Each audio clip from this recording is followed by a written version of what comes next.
Olá, pessoal. Boa tarde.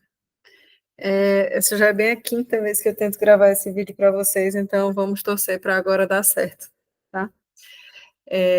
Então, na aula de hoje, nas aulas anteriores, né, a gente estava falando a respeito desse panorama industrial do Rio Grande do Norte, para que vocês tivessem aí uma ideia, né, de onde vocês podem se inserir no mercado de trabalho futuro, né? Falamos um pouco dessas habilidades que o egresso de CIT ele deve ter, né? Como que vocês podem, né? Trabalhamos como que vocês podem ir desenvolvendo essas habilidades, né? Fora, né? Digamos assim, do aparato puramente técnico que a universidade pode trazer para vocês, né? E aí, na aula de hoje, a gente começa a trabalhar um pouco a respeito dessas entidades, né, essas instituições que são relevantes, né, para esse desenvolvimento da ciência e tecnologia. Então, quando a gente pensa no desenvolvimento da ciência e tecnologia, a gente pensa tanto no desenvolvimento da ciência, do conhecimento técnico, né, em fazer todas aquelas pesquisas para que a gente expanda, né, o nosso universo de conhecimento, mas a gente também fala no desenvolvimento da tecnologia, propriamente dito, em aplicar esse conhecimento em alguma coisa que seja útil para a sociedade. Então, a gente tem muitas lacunas nesse processo todo, né, que precisam ir sendo preenchidas, e algumas instituições cujo objetivo primordial, né, que nasceram, né, com o objetivo de preencher algumas dessas lacunas, tá? Então, na aula passada, eu estava falando para vocês do sistema da parte industrial do nosso estado, apresentei para vocês a Fierne como essa instituição, né, a fundação das indústrias do estado do Rio Grande do Norte, que é responsável por fazer esse diálogo do setor industrial, dos funcionários, né, dos empregadores e tudo mais. E hoje a gente continua, né, falando um pouco sobre essas instituições relevantes para a ciência e tecnologia, tanto no nosso estado quanto no país todo, tá? Então, a primeira instituição que eu queria falar com vocês a respeito, né, é o SEBRAE. Por quê? Porque o SEBRAE, ele vem, né, o intuito do SEBRAE é justamente trabalhar preenchendo uma das lacunas que ela é mais, digamos assim, crítica, né, nesse processo de transição de um conhecimento científico para uma tecnologia aplicada, né? O SEBRAE, ele é esse serviço brasileiro de apoio às micro e pequenas empresas, tá? E ele atua na capacitação, promoção do desenvolvimento econômico e competitividade de micro e pequenas empresas, estimulando o empreendedorismo no país. Então, um dos objetivos principais do SEBRAE, né, que é esse serviço brasileiro de apoio às micro e pequenas empresas, é promover essa competitividade, né? Fazer com que as empresas se tornem mais competitivas. E aí, o Sebrae, ele tem muitas ações nesse processo, né, de conversão do conhecimento técnico em uma tecnologia aplicada, porque ele faz muitas conexões entre esses dois universos, né? Porque às vezes o universo da academia é aquele universo do conhecimento pelo conhecimento, né? Do pesquisar só para eu conhecer, poder explicar, né? E muitos consideram, né, que a gente precisa que todo esse conhecimento se reverta em tecnologia, né, para a melhoria da qualidade de vida da sociedade, né? Não é um ponto de vista inválido, é um ponto de vista que deve ser respeitado, né? Mas, então, o SEBRAE, ele atua muito nessa conexão entre essas duas esferas, fazendo essa interlocução, né, entre a academia e o setor produtivo, né? Por quê? Porque muitos dos pesquisadores, né, têm desejo que a sua ideia se torne um produto, né, que o seu objeto de pesquisa se torne um produto para a sociedade, mas não tem, por exemplo, capital para investir, não tem a capacidade, né, a habilidade aí de trabalhar nesse mercado, né, não tem o empreendedorismo aí muito forte. Então, o Sebrae ele trabalha nessa capacitação desse pessoal para alcançar esse fim, tá?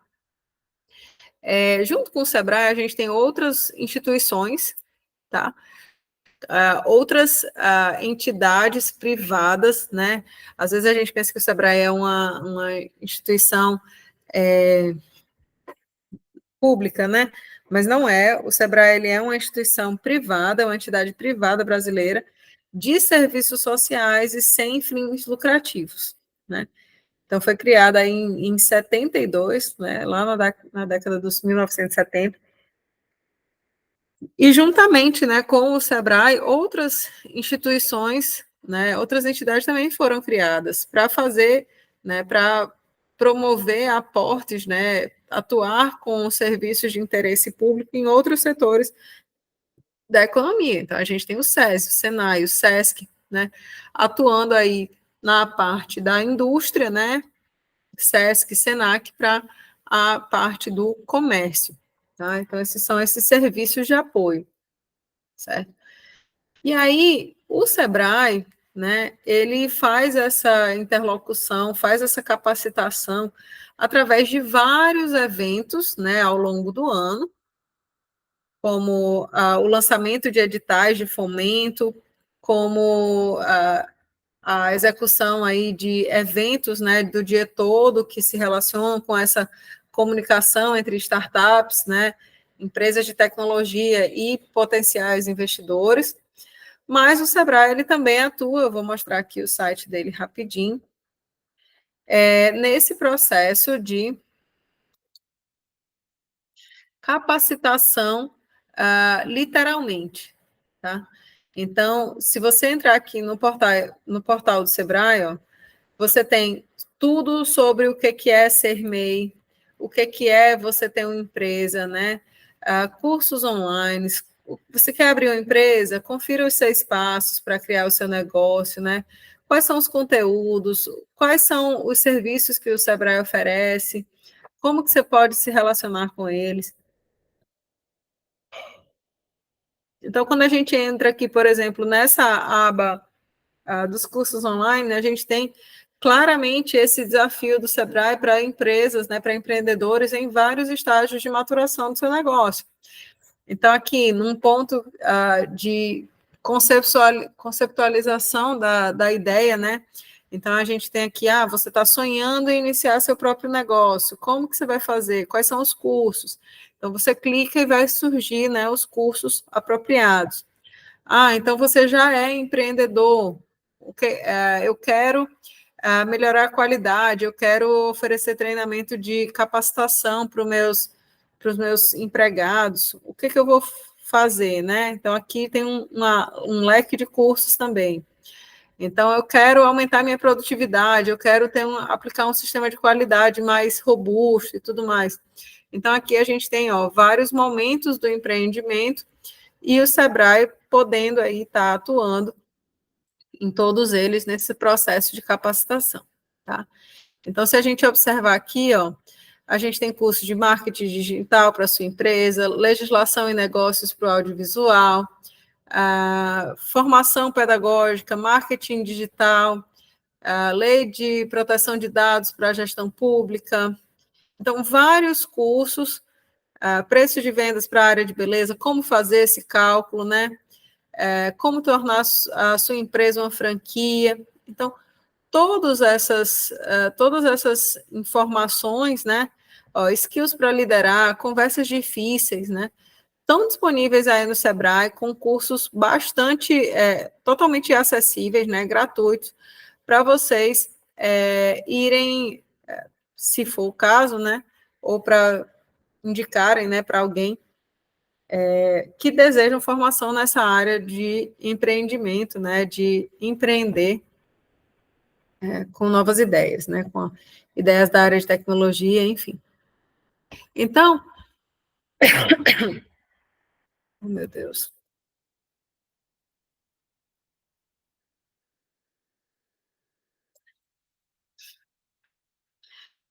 Além do Sebrae, né, eu quis trazer aqui para vocês também a informação Instituto Senai, né, de inovação. O Instituto Senai, ele trabalha... Só um minutinho, tá, pessoal? Desculpa aqui.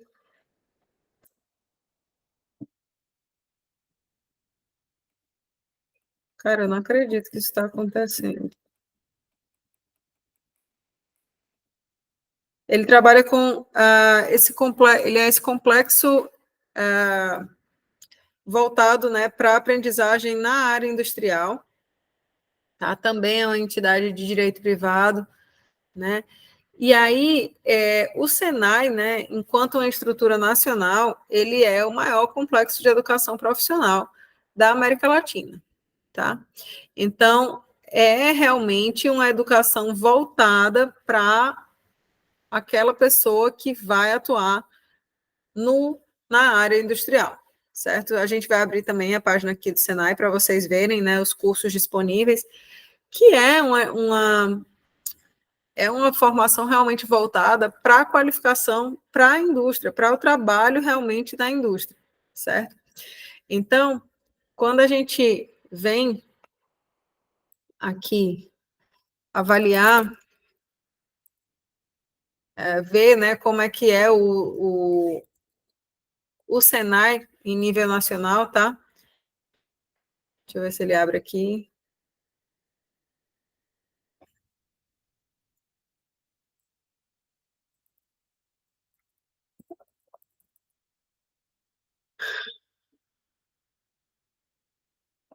Então, o Senai é esse Serviço Nacional de Aprendizagem Industrial, tá?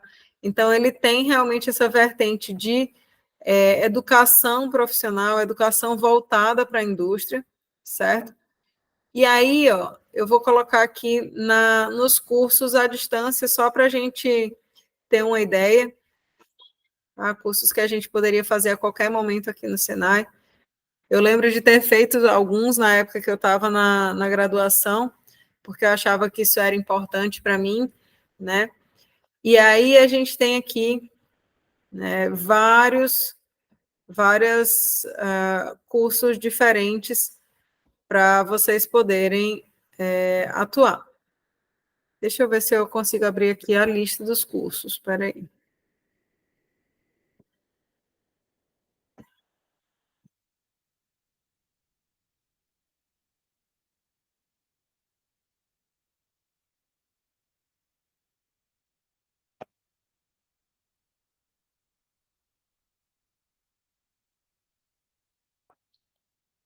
Então, eu vou colocar aqui da área de energia, tá? Vamos ver o que aparece na área de energia.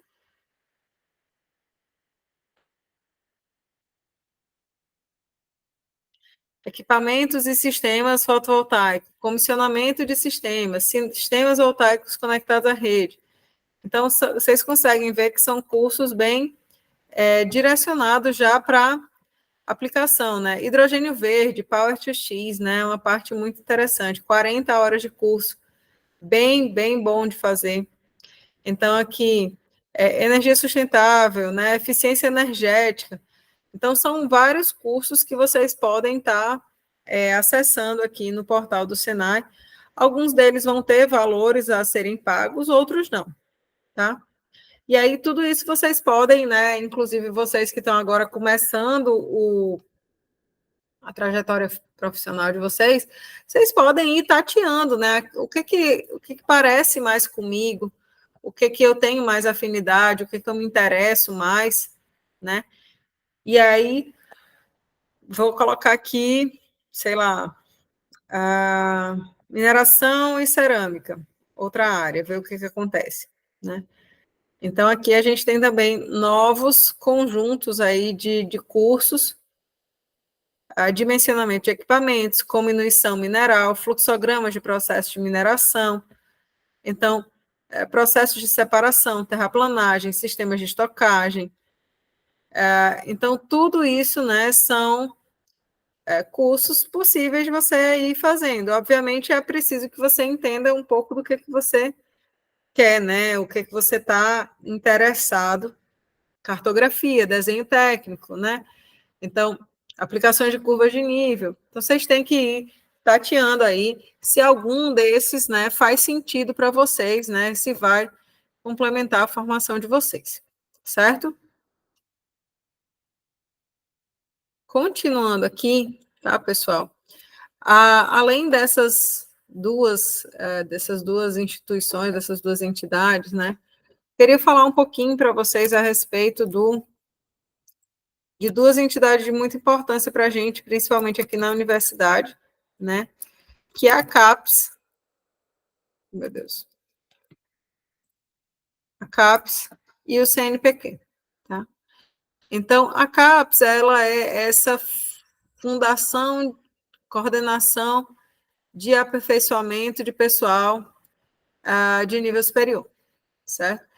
E a CAPES, ela é responsável aí por gerenciar, por avaliar, por auditar todos os cursos de pós-graduação, né? Então, a CAPES é essa instituição que vai fomentar a pesquisa, que vai avaliar essa qualidade dos cursos de pós-graduação, né? E aí a gente tem muitos pontos importantes, né, de atividades da CAPES, né? Tanto a avaliação quadrienal dos cursos de pós-graduação, né, como eu tinha dito para vocês, de 4 em 4 anos, a CAPES vem, avalia todo o curso de pós-graduação e diz qual que é a nota dele, se ele pode ou não continuar tendo um curso de doutorado, pode ou não continuar tendo curso de mestrado, precisa fechar, né? Então, aqui no site da CAPES, além desses dados, né, a gente tem aqui a plataforma, né, o portal de periódicos. Não sei se vocês já acessaram em algum momento esse portal de periódicos CAPES. E ele é um sistema super.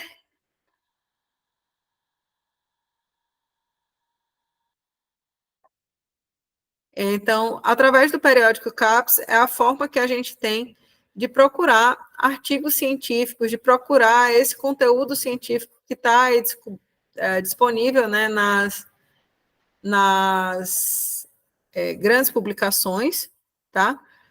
Para a gente entrar, né, e ter acesso realmente a essas publicações. Então, a gente acessa aqui o Café, ele solicita os nossos links de acesso do próprio CIGA, e aqui a gente faz uma busca completa nessas bases de dados,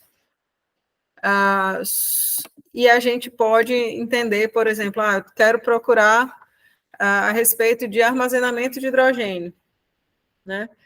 Então, aqui a gente vai ter toda uma varredura dos papers, dos artigos, dos livros, né, dos materiais.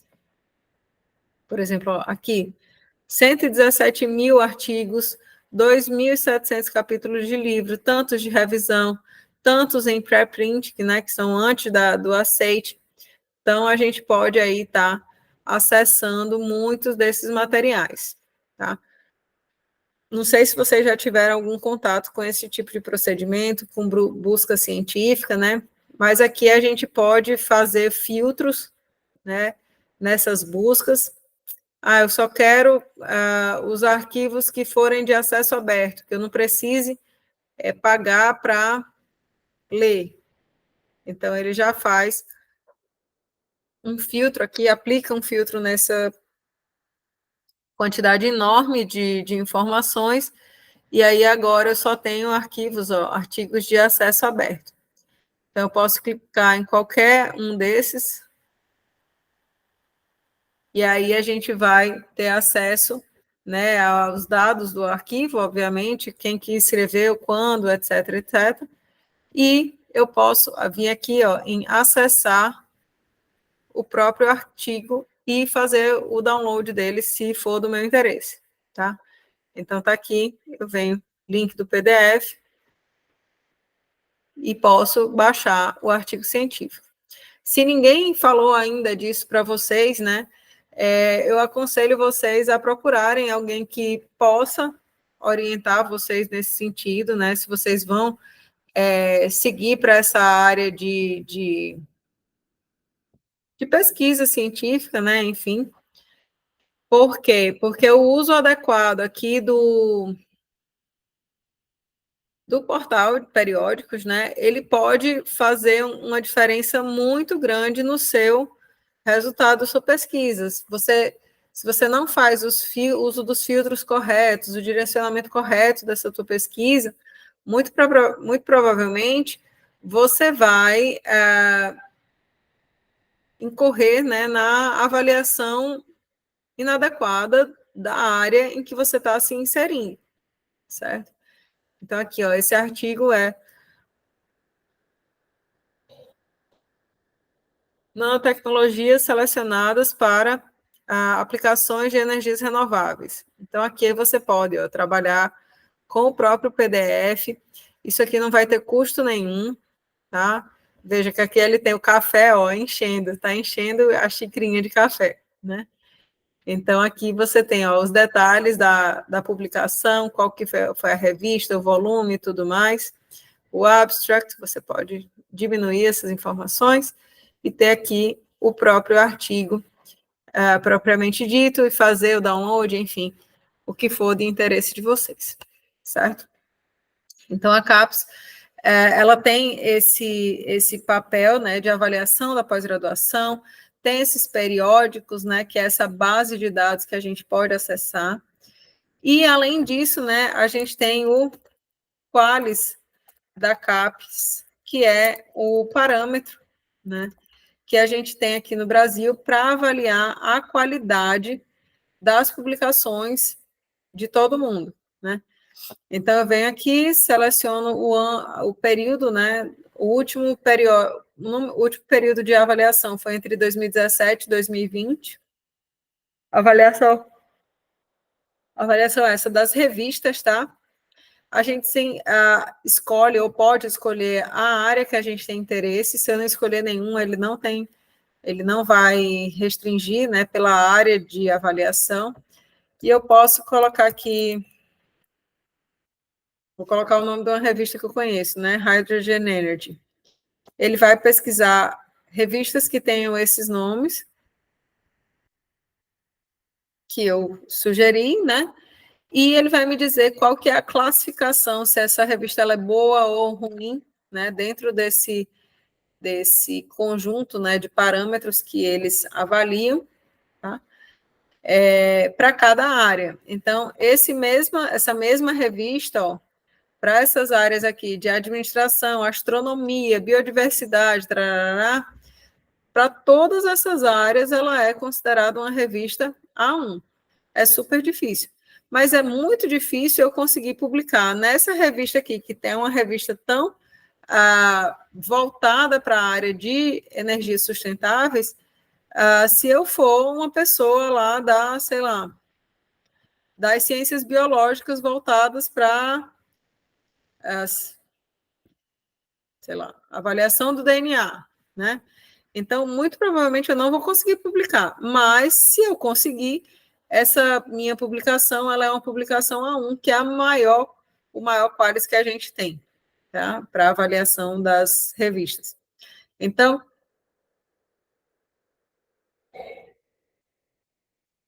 se vocês observarem aqui, ó, tem uma área mãe, né? É a área principal para a qual essa revista ela se enquadra. Então, ela é basicamente uma revista da área de engenharias 2, tá? Então, aqui a gente tem esse exemplo aí para mostrar para vocês. Além da CAPES, né, eu queria falar com vocês um pouquinho sobre o CNPq, né, que é esse Conselho Nacional de Desenvolvimento Científico e Tecnológico, tá? O CNPq, ele é uma instituição que vai estar aí lançando editais para a gente pesquisar, para fomentar essa pesquisa, para tentar aí fomentar esse setor de pesquisa realmente. Então, a gente tem várias chamadas, né? Painel de chamadas de bolsa de produtividade, né? O próprio... a própria área do Lattes, né? Vocês provavelmente conhecem o currículo Lattes, né? Não sei se vocês já tiveram a curiosidade de acessar o currículo Lattes, né? O currículo Lattes é onde a gente tem todo o cadastro de qualquer pessoa, né, que atue aí nessa área de pesquisa, né, basicamente, né, de desenvolvimento científico-tecnológico. Então, vou mostrar aqui rapidinho o meu, só para vocês conhecerem, né, como que é um currículo. Eu não sei se vocês já fizeram o de vocês, mas é esse ambiente em que a gente faz uma pequena descrição, ó, pessoal, tem aqui minha foto, meu nome e tudo mais. E aí é possível que a gente preencha um conjunto aí de dados, tanto de identificação quanto de outros identificadores de pesquisa, né? Da nossa formação, a formação complementar que a gente foi fazendo, né? Perceba que na formação acadêmica é a parte bem, digamos assim, dura da sua formação, né? E aí a gente tem a formação complementar sendo trazida, onde que você trabalhou, qual foi o papel, por quanto tempo, fazendo o quê, quais são as linhas de pesquisa, que projetos de pesquisa você já trabalhou, né? Qual é a duração desses projetos, então, projetos de extensão, e aí a gente tem essa descrição da atuação e da produção, ó, produção científica, bibliográfica, né, desses vários pesquisadores. Então, artigos, livros, capítulos de livro, trabalhos de congresso, né, tudo isso vão ficando aqui, compondo aí seu currículo, né, ao longo da sua trajetória profissional nessa área, principalmente de desenvolvimento tecnológico. Então, quem faz isso geralmente são os pesquisadores. Esse tipo de currículo aqui, pessoal, não é o mesmo currículo, obviamente, que vocês vão mandar quando vocês vão se submeter a um processo seletivo de uma empresa, né? O currículo Lattes, ele está muito voltado para essa área de pesquisa, então não tem muita interface com o que um avaliador, um RH e qualquer, um headhunter, está procurando, né, nessas vagas para empresas privadas, né? Mas aí vocês, obviamente, podem procurar, né, estruturas mais atraentes, né, de tornar a sua história profissional, né, mais bem contada, né, em outras formas do currículo, certo? Em adição, né, a esses conhecimentos, pessoal, então a gente falou do SEBRAE, do SENAI, do CNPq, da CAPES, né? Eu queria agora falar com vocês um pouco a respeito de agências reguladoras nessa área de ciência, tecnologia, desenvolvimento tecnológico, e realmente chegando, né, a tudo o que está legislando, né, por trás, né, da nossa atuação profissional. Porque o que eu sinto, né, o que eu vejo normalmente? Quando a gente chega do ensino médio aqui na universidade, e quando a gente sai da universidade para atuar no campo profissional, né, existem alguns preconceitos que eles vão sendo passados de geração em geração, e a gente vai absorvendo aquilo e achando que é, sei lá, cultura brasileira, que aquilo é o certo, talvez, que é tudo assim, né? E às vezes a gente não vai sofrer, né, mais lá na frente, na vida profissional, quando for perceber que, na verdade, todo o fazer de engenharia, ele é pautado por normas, por regulamentos, por leis, obviamente, né? E que a gente precisa obedecer tudo isso. Então, o desconhecimento da lei, desconhecimento de onde buscar essas informações, pode custar caro, tá? Então, eu quis trazer aqui um pouco para vocês dessas agências reguladoras, quer dizer, regulatórias ou reguladoras, que são importantes nessa área de engenharia, para vocês ficarem cientes do papel, do que acontece quando vocês forem atuar, né, mais lá na frente. para algumas áreas, tá? Eu não trouxe para todas as áreas, todas as agências reguladoras, porque são muitas, né? Imagina, tem muitas agências reguladoras aqui, para diversas aplicações aí da... Oh, meu Deus, me ajude. Deixa eu abrir de novo o arquivo para ver se vai dar certo.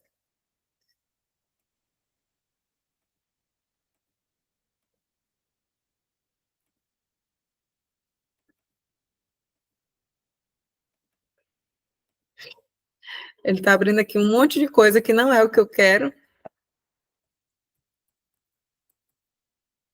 Desculpa, pessoal.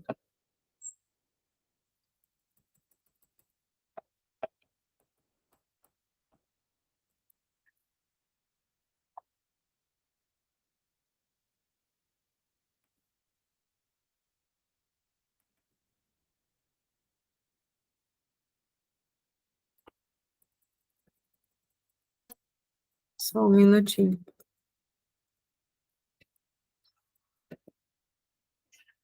Então, a primeira agência reguladora, né, que eu quis trazer aqui para vocês foi a Agência Nacional de Petróleo, Gás Natural e Biocombustíveis. E por que eu escolhi essa? Bom, primeiro porque, né, todo mundo tem alguma interface com a ANP, seja na compra de seus derivados de petróleo, seja, né, atuando realmente no setor de petróleo, gás natural e combustíveis, biocombustíveis, tá? Então, o que é a Agência Nacional do Petróleo, Gás Natural e Biocombustíveis? O que a ANP faz? Ela faz essa regulação, contratação, fiscalização das atividades pertinentes ao setor de petróleo e gás.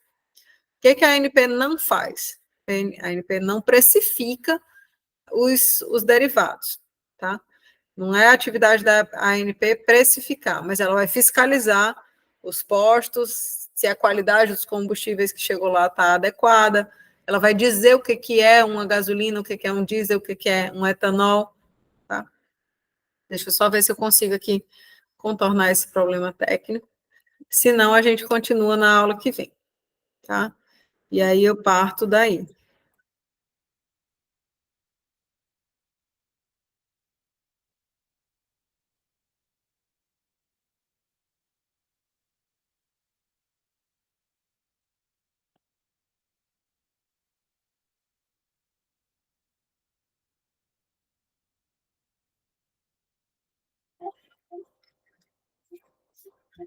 Pessoal, não tô conseguindo agora não, tá? Mas aí eu vou tentar novamente e mando para vocês.